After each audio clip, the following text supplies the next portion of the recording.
महाभारत कैसे हुआ, एक सरल और रोचक कहानी।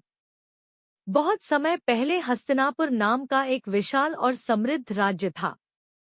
वहां राजा शांतनु का शासन था। उनके वंश में आगे चलकर दो प्रमुख शाखाएं बनी, कौरव और पांडव। यही दोनों आगे चलकर महाभारत युद्ध का कारण बने। पांडव और कौरव कौन थे? राजा शांतनु के पुत्र भीष्म पितामह ने अपने पिता की खुशी के लिए आजीवन ब्रह्मचर्य का व्रत लिया। बाद में हस्तिनापुर के राजा बने विचित्रवीर्य।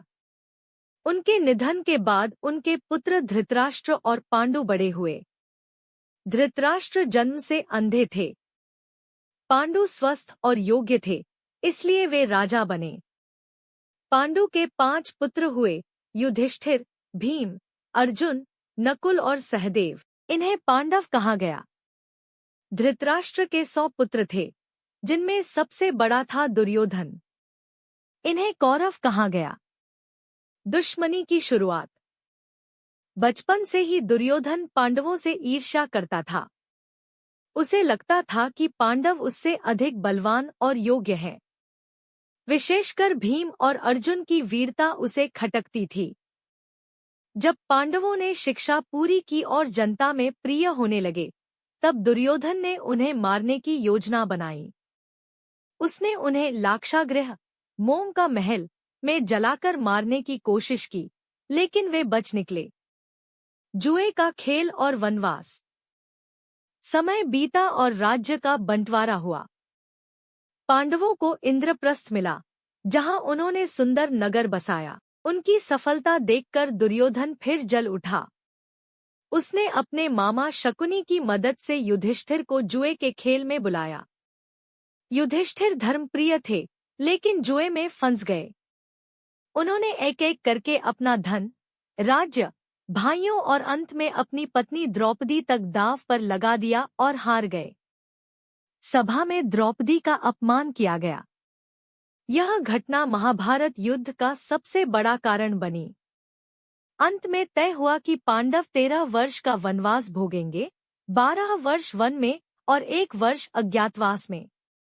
युद्ध की तैयारी। वनवास पूरा करने के बाद पांडवों ने अपना राज्य वापस मांगा। श्री कृष्ण स्वयं शांति का प्रस्ताव लेकर गए और कहा कि पांडवों को केवल 5 गांव दे दिए जाए, लेकिन दुर्योधन ने घमंड में कहा, सुई की नोक जितनी भूमि भी नहीं दूंगा। अब युद्ध निश्चित हो गया। कुरुक्षेत्र का महायुद्ध। कुरुक्षेत्र के मैदान में दोनों सेनाएं आमने सामने खड़ी हुईं। यह युद्ध 18 दिनों तक चला। इसमें भीष्म, द्रोणाचार्य, कर्ण जैसे महान योद्धा लड़े। युद्ध शुरू होने से पहले अर्जुन अपने ही रिश्तेदारों को सामने देखकर दुखी हो गए। तब श्री कृष्ण ने उन्हें भगवद गीता का उपदेश दिया और अपना कर्तव्य निभाने को कहा। धीरे धीरे युद्ध में कौरव सेना कमजोर होती गई। अंत में भीम ने गदा युद्ध में दुर्योधन को पराजित किया। कौरवों की हार हुई और पांडवों की विजय। युद्ध का परिणाम।